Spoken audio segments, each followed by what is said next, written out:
85 सालापासून शिवसेनेचा शिवसैनिक ते शाखा प्रमुख अशी अनेक जिल्हा प्रमुख अशी अनेक पदं या शिवसेनेच्या माध्यमातून मला मिळालेले होते. शिवसेनेचं बीजे वाक्य होतं 80% समाजकारण आणि 20% राजकारण. या जिल्ह्याचे माजी जिल्हा प्रमुख वसंतराव केसरकर यांच्या नेतृत्वाखाली त्यावेळी या जिल्ह्यामध्ये शिवसेना गावात उभी करण्याचं काम त्यांच्या नेतृत्वाखाली आम्ही या जिल्ह्यामध्ये केलं. अनेक गणात त्यावेळी शिवसेना शाखा उघडून अनेक गावात आम्ही समाजकार्य करून शिवसेना वाढवली.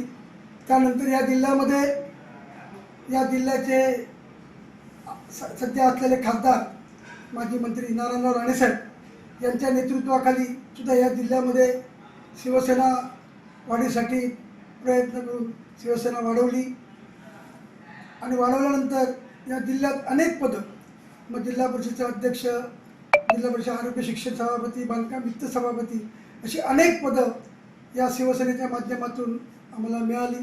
राणेसाहेबांच्या नेतृत्वाखाली काम केल्यानंतर परत एकदा आम्ही 1915 सालामध्ये 2015मध्ये मी शिवसेनेमध्ये आलो.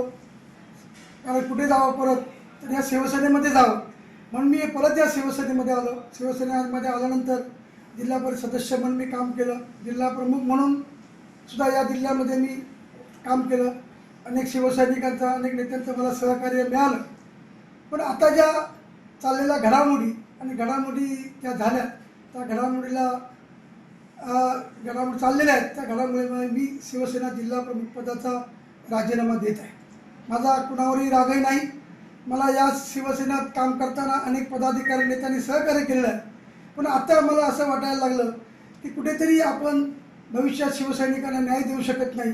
आज ज्या महाराष्ट्रामध्ये घडामोडी चाललेल्या आहेत, कोकणामध्ये ज्या घडामोडी चाललेल्या आहेत त्या आता दिसत आहे की सगळीकडे शिवसेना प्रमुख बाळासाहेब ठाकरे आणि त्या शिंदेसेना या संपूर्ण कोकणामध्ये चांगल्या प्रकारे यश आलेलं आहे. आणि हे यश आल्यानंतर सुद्धा बघितल्यानंतर आम्ही ज्यावेळी गावात जातो त्या गावातही आम्ही शिवसैनिकांना भेटतो. ते संजय पडते बाबा काय करायचं आम्ही. मी म्हटलं थोडे दिवस थांबा, अजून काय मी निर्णय घेतला नाही, पण ज्यावेळी निर्णय मी घेईन ते निश्चित तुम्हाला सांगेन. आज गावागावात शिवसैनिकांची अपेक्षा आहे की कोणीतरी आपल्या गावाचा विकास व्हावा. रस्ता, लाईट, वीज, पाणी या मूलभूत गरजा आहेतच.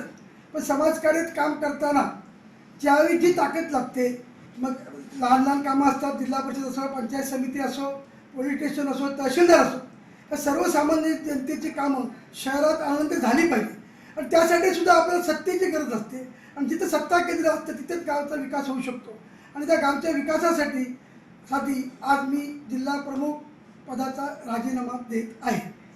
मला सगळ्यांनी पदाधिकाऱ्यांनी सहकार्य केल्याबद्दल मी त्यांचा ऋणी आहे.